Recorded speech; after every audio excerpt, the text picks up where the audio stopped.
All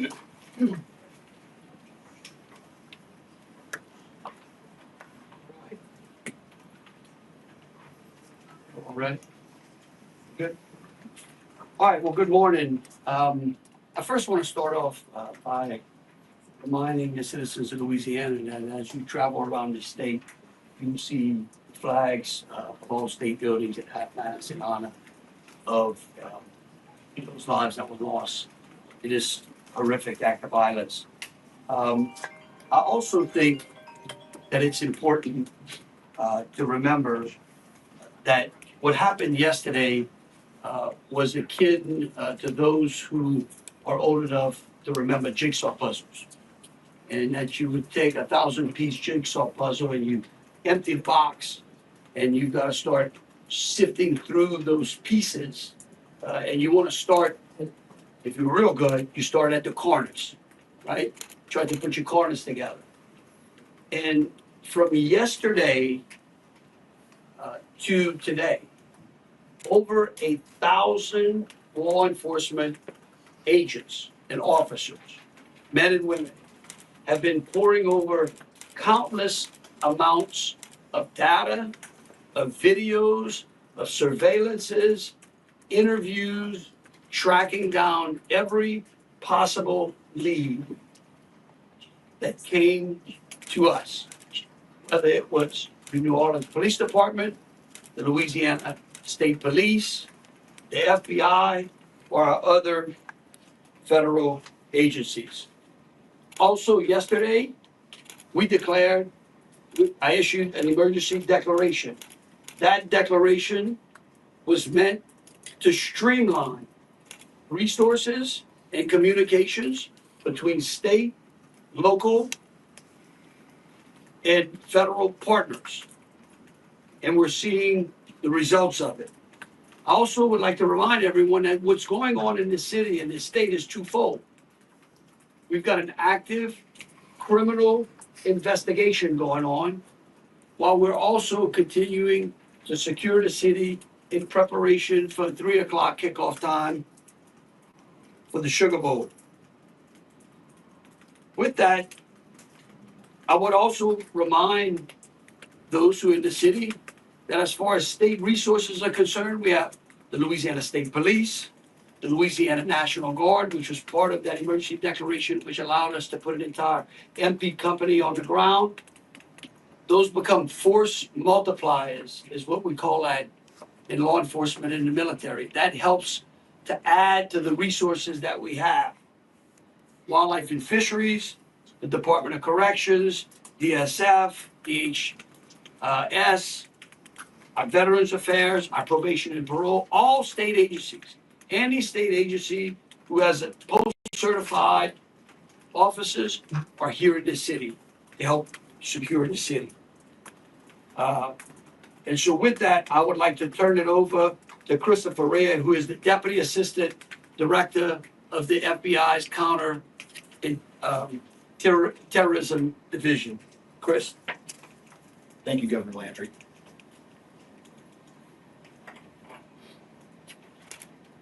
Good morning. I am FBI Deputy Assistant Director Christopher Rea. I'm from our Counterterrorism Division at headquarters. I'm also joined by Assistant Special Agent in Charge Alethea Duncan from our New Orleans office, who you heard from yesterday. I'm here to discuss not only the latest investigative information we have here in New Orleans, but I'll also let you know about other investigative activities outside of the state. I first, and most importantly, want to send our deepest condolences to the victims of this horrific attack and their loved ones. 14 innocent victims were killed in this senseless attack, and at least 35 were injured. We cannot ease the grief people in this community and across the nation are feeling at this time, but rest assured, we stand with you and in support of you. All the resources, and I'm going to go into that a little bit later, all the resources of the FBI are being focused on tracking down every piece of evidence, every lead, every interview, every potential lead we've got. While I won't be able to answer all your questions today, My goal is to be as forthcoming as possible with you on what we've uncovered so far. First and foremost, let me be very clear about this point. This was an act of terrorism. It was premeditated and an evil act. This was obviously a critical incident, and with that, lots of information and tips come pouring in from law enforcement, first responders, and the public. We have been aggressively running down these tips and information. As you all know, that takes time, and we will continue to do so until every lead has been followed through on. This investigation is only a little more than 24 hours old. So I ask you to keep in mind that as I go through some of the specifics later. But at this point, currently, and this is another fact I want to be clear on, we do not assess at this point that anyone else involved in this attack except for Shamsuddin Jabbar, the subject you've already been briefed on. A little bit about what the FBI is doing. So we are surging people and assets to the area from across the region and across the nation. Special agents in multiple field offices across the country have been deployed and are assisting with potential aspects of this investigation and following up on every lead. Additional teams of special agents, professional staff, and victim specialists continue to arrive to provide more investigative power and assistance to the victims and their families. We've also forward deployed a number of our critical incident response group assets, including members of our hostage rescue team, special agent bomb technicians, and crisis management coordinators. In addition, we have deployed more evidence response technicians to continue to process the various scenes that we have.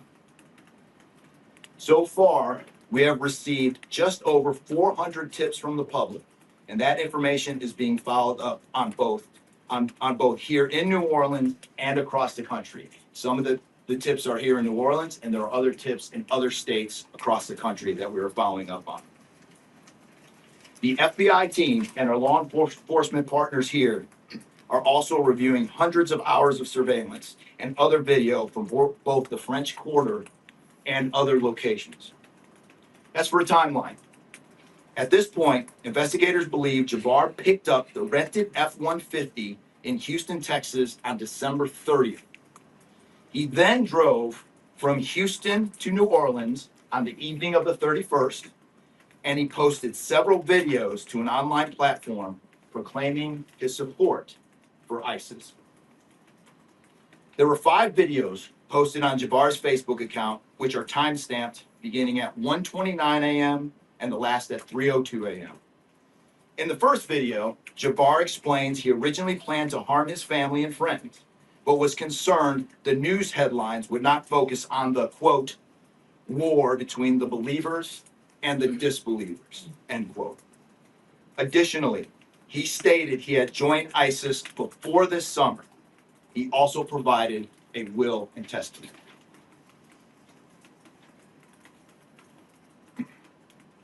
FBI and ATF. We have a couple different scenes at the location. We have released the scene at Bourbon Street.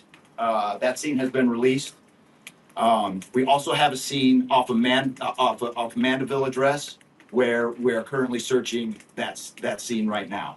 FBI and ATF agents have secured that house, and that location is being searched for potential evidence. On New Year's morning, Jabbar opened fire after ramming through a blocked-off area of Bourbon Street, used his truck as a weapon to run over the victims. Teams of specially trained victim specialists, again, as I said, are on the ground here in New Orleans, assisting survivors of the attack and loved ones of the deceased. We do not believe the public is in any danger around any of these locations. 3 phones linked to Jabbar have been recovered, and digital media exploitation is a priority to see what is on the devices and determine if there are any other potential leads. Additionally, we have recovered 2 laptops and are currently reviewing them for any potential leads. Those laptops were recovered at the Mandeville address. Evidence technicians will also be going over the F-150 truck Jabbar was driving.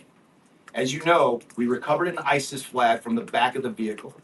Jabbar declared his support for the terrorist group on social media, as I stated before, as he made his way to New Orleans. FBI bomb technicians also recovered 2 IEDs in coolers, one from the cross-section of Bourbon and Orleans Street, and the second at an intersection approximately 2 blocks away. There were multiple reports of other devices. Those reports turned out to be misinformation or not actual functioning devices. Those are the only 2 devices that we've been able to recover that were functional. Both devices were rendered safe on scene. We did obtain surveillance footage showing Jabbar placing the devices where they were found. 2 other, as I said before, 2 other items of interest were determined not to be IEDs. A little bit about Jabbar. Jabbar himself was born in the United States and is a U.S. military veteran. We are looking in everything in his life. While we have interviewed many people who know Jabbar, we still need to talk to others. Whether you know Jabbar personally, worked with him, served in the military, or saw him in New Orleans or Texas, we need to talk to you. You may not think you have relevant information, but what you know could tie in to one of our investigative leads. Specifically, we want to talk to anyone who was in the French Quarter on New Year's Eve or early on New Year's Day. That includes people spotted near one of the 2 IEDs on Bourbon Street. The IED was inside a cooler, and many people stopped and looked at the cooler and then continued on their way. Let's be clear, again, we do not believe at this point these people are involved in this incident in any way. We want to speak to them as witnesses and want to know what they saw and when. I went down to the crime scene last night. It is very hard to put into words what it looked like and how difficult it was to see. Anyone with information can call us at 1-800-CALL-FBI or send digital tips to fbi.gov/Bourbon Street attack. Early this morning, evidence response teams finished their work at the crime scene. Bourbon Street has been turned over to the city of New Orleans. As you know, there's also an FBI investigation in Las Vegas. We are following up on all potential leads and not ruling everything out. However, at this point, there is no definitive link between the attack here in New Orleans and the one in Las Vegas. And again, as I close, I'll preface everything with what I started with in the beginning, which was this is very early in an investigation like this. Again, our thoughts and prayers are with the victims of this tragedy and everyone impacted across the country. They remain at the heart of our investigation. I also, although I've only been on the ground here a short time, I also want to express a sincere appreciation for our partners here, which include the U.S. Attorney's Office, HSI, ATF, the New Orleans PD, the Louisiana State Police, the Governor's Office, and countless others. At this point, I'm going to turn it over to the Special Agent in charge of ATF here, Josh Jackson.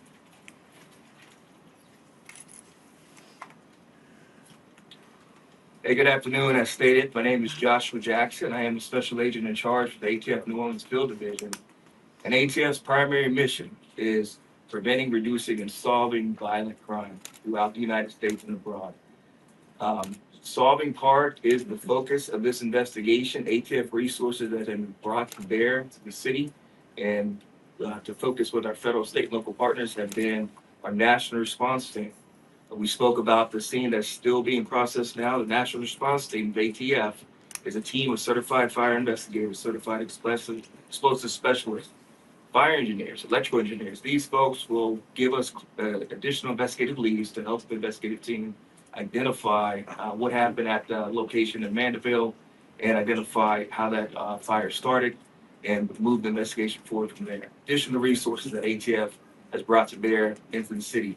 There's our ATF Special Response Team. This is a tactical team capable of handling any sort of enforcement operation. This team is deployed on set and ready for the Sugar Bowl today. This team is also made available to the Louisiana State Police and also New Orleans Police Department to assist with any efforts that they may have during this period.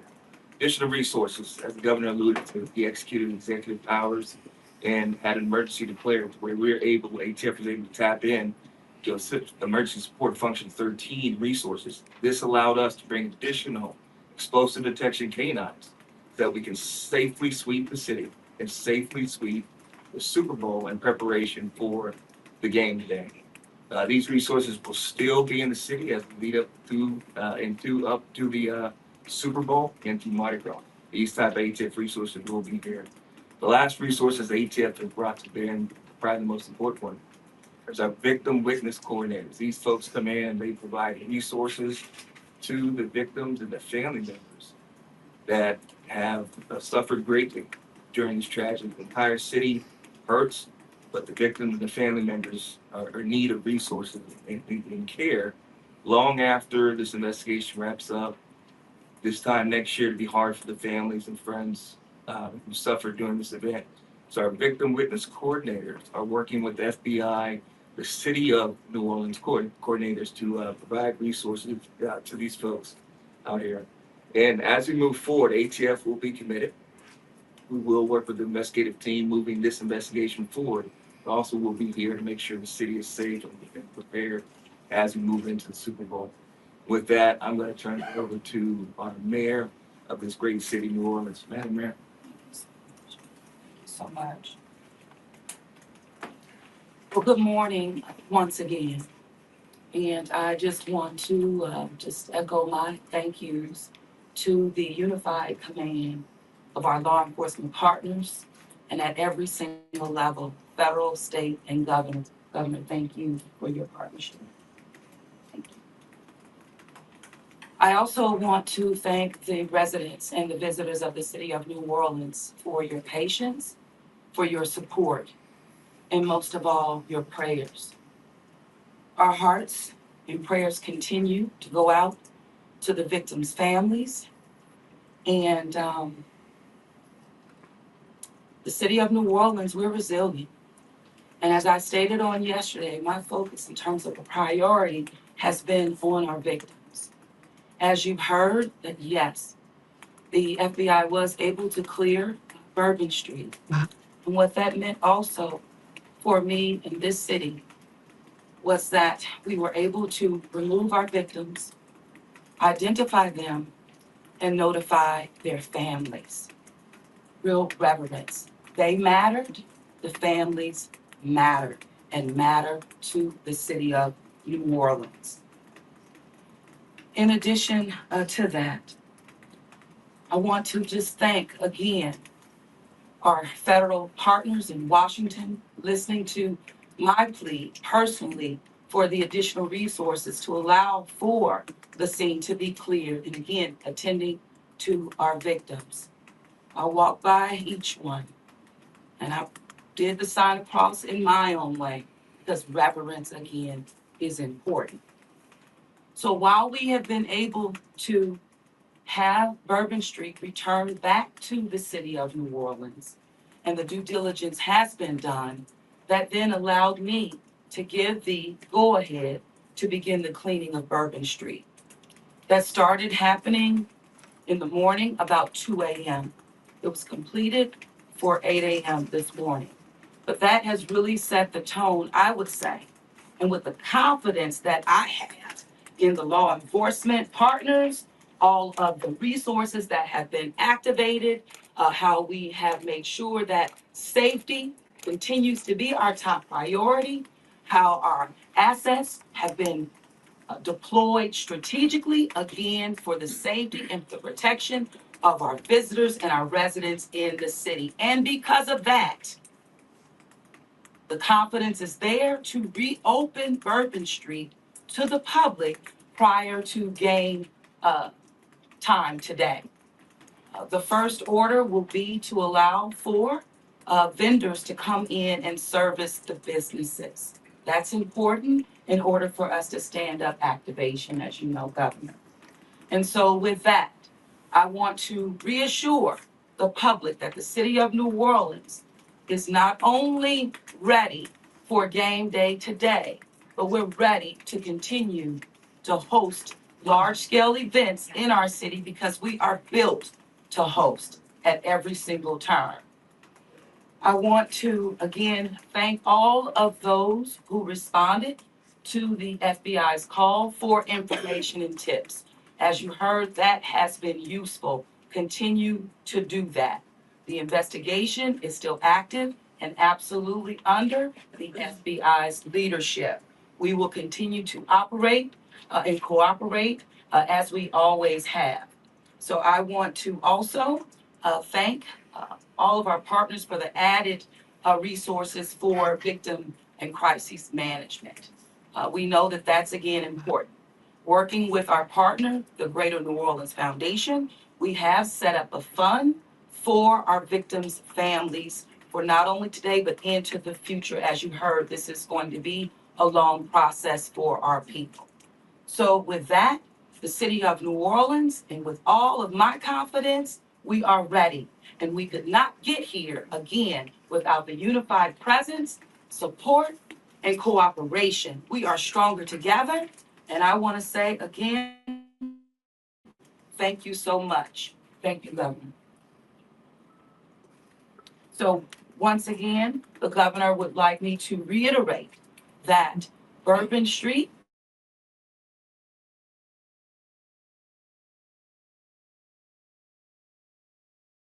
we're working towards 2:30 p.m. But prior to game time, the kickoff, Bourbon Street will be restored. So we're hard at work now. Our teams are now, and of course, working with our business community to serve our public and serve our residents and our visitors alike. In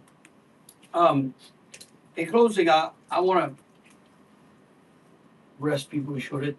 Right now in the city of New Orleans, there's an unprecedented amount of law enforcement resources that are being utilized to close out and to hunt down and to finalize this investigation. I want to thank the FBI and all of our federal partners for the amount of resources they have poured into the city. This type of event can happen in any city. And that's the tragedy of it.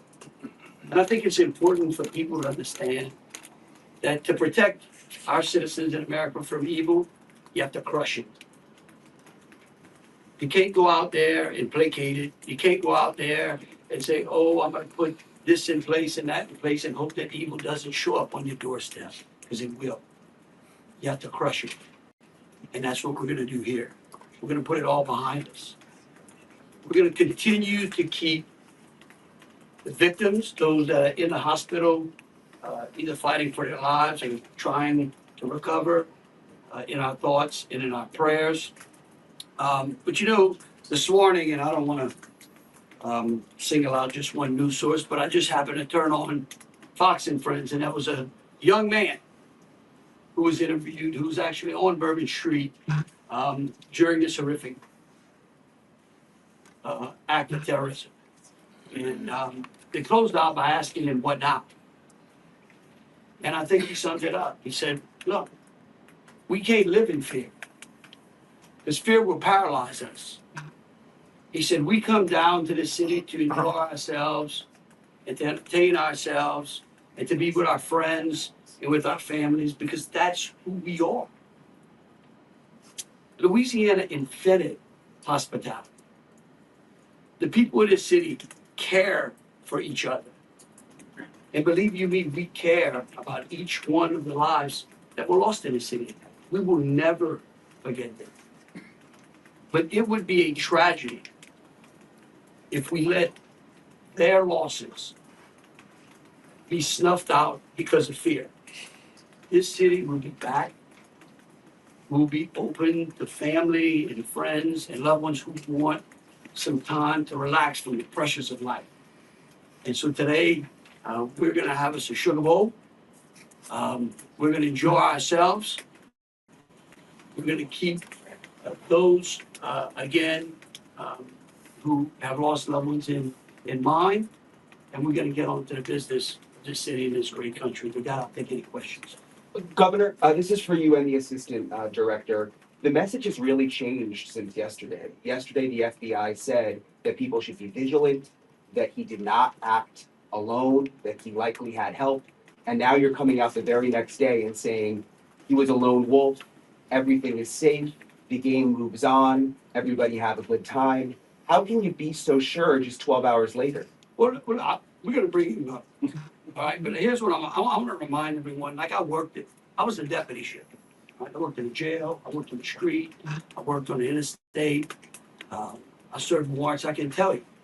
Look, in today's world, I get it, information, we get information like that. Everybody lives in a 15-second TikTok video. We think that life operates like it does on our phones, and it just doesn't. Information changes. In fact, that's why we ask the media for patience. We get information, like I said, no one dumps 1,000-piece jigsaw puzzle and puts it together in 5 seconds. Okay? And what I would tell you is that I appreciate the fact that what we did was we're under-promising and over-delivering today. And I think that's important. And I want to remind something. Look, because over the last decade, law enforcement has taken it on the chin, unfairly. And there are great men and women serving in the FBI, in ATF, Louisiana State Police, in New Orleans PD. Our sheriffs have been unbelievable in this. And I tell you, they want to protect you all. And we have to trust them. And sometimes the information we put out, we end up finding out that it may be incorrect. But guess what? What we're doing here is something that I think is important. It's called transparency. Look, something may change again. Here's what I do know. Right now, this is one of the safest places on earth. It doesn't mean that nothing can't happen. Thank you, Governor. And to echo exactly, I think the governor put it eloquently, as could be said. In a lot of these instances, I also had the opportunity to play Boss Bomb, and I will tell you this is almost carbon copy to Boss Bomb as far as the inaccurate reporting that comes up. And what the governor said, we want to be transparent with the public. Years of the FBI not being transparent, we're being as transparent as we possibly can. And unfortunately, as we're being transparent, unfortunately for that, there is some information that we have to go back and recorrect. And in this particular incident, you heard the resources that we brought, that the other state and locals have brought. We've had 24 hours now to go through media, to go through phones, to interview people, to analyze those videos, analyze other databases. And after all of that, there's been hundreds and hundreds of leads done just in 24 hours. We're confident at this point that there is no accomplices. And I'll give you an idea of how that information sometimes, a lot of the early reports came out that there were extra people that were setting the coolers down, right? It turns out those were just patrons on the street that were looking inside the coolers, right? We didn't know that at first. We had to kind of track all that down and put that to rest. So that's just an example, one of the pieces of information, but there were other pieces of information that after we got our feet under us a little bit and on the ground here, we were able to put together a much more accurate picture of the subject and his intention. Just one follow-up. Was this suspect? The bringing updated suicide death toll, we just wanted to double check that. Yeah. 14, not 15. Sorry, sir. 14, and then the shooter himself would be 15 total, to include the shooter. And He's the Was the terrorist wearing a the suicide vest? IEDs, were the IEDs pipe bombs, and have you discovered a remote detonator anywhere? And you said that you have surveillance footage of the suspect planting those IEDs. What time roughly were they planted? Those roughly a couple hours, I don't have the exact times in front of me, a couple hours prior to the Before attack. midnight, after, you know? Probably after midnight. I want to say 1 or 2 in the morning. So you left the area and came back. Correct. That's our assumption now. I mean, we still have a lot to work through. We're getting more surveillance video and everything else, but that's the assumption. Was he wearing a suicide vest? It's being done on Bourbon Street. Would there have been canines out on New Year's Eve? Would there have been bomb sweeps done? Look, I Part of think- the regular I think- precautions. Let me just say this, and either Joe or Rob will correct me. Look, A bomb dog doesn't operate like a drug dog, right? Um, they, on Bourbon Street has a lot of sense, right? A lot of smells. I don't think you can run a bomb dog down Bourbon Street with thousands of people there and be able to sniff out a bomb. What we've been doing, what they have been doing, is certainly a complete sweep of the water because of the limited amount of traffic that's been out there. Let me just say this, I think this may help. It would be my hope that as some additional time goes through, maybe closer to maybe the beginning of next week, we will, if we've got it to what extent buttoned up as we could, I would work with the FBI and the city, and maybe we could come up with a timeline to be able to get you those information, kind of walk everyone through from day one through. I think it's extremely premature, and you're really putting us on some speculative grounds to ask some of those questions, because again, it's only been 24 hours. Can you imagine how far we've come in 24 hours? Governor, are temporary bollards, what is being done to make Bourbon Street safer tonight than it was New Year's Eve? Are temporary bollards being brought in to block off the street, and why weren't those used on New Year's Eve? Well, look, here's what I'm gonna say. Every time some bad guy does something like this, there's what we call an after action review. Because again, nothing is 100%. We have reinforced the area. We have deployed some additional types of assets. I personally think it's up to the city or other. I don't like to give specific because I don't like to tell the enemy what we got. But I can tell you we're in better shape than we were before. We have time for 2 more questions. Dr. Mayor, please, What brought him down in Can you speak to the Mandeville scene? And some neighbors at that site told us they smelled smoke early in the morning. Was there a fire there? Any kind of burning happening? Yeah. Do you still believe that that fire happened after the suspect was killed? That's good. Yeah, I'll move to 18. I do want to address the suicide vest question. I want to kill that one right away. There was no evidence that the subject was wearing a suicide vest at all. So I will turn the Mandeville stuff over to ATF. Yeah, as to the fire at the Mandeville scene. So our working theory now is that the fire started after the bar was already ceased.